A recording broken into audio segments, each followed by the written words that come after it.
سورة الماعون مكية. بسم الله الرحمن الرحيم.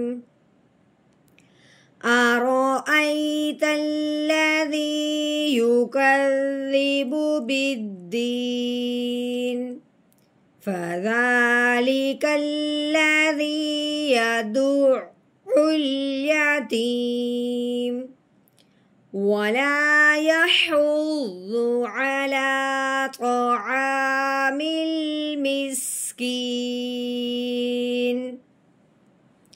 فويل للمصلين الذين هم عن صلاتهم ساهون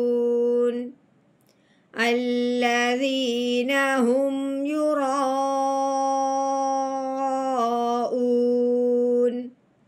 ويمنعون الماعون.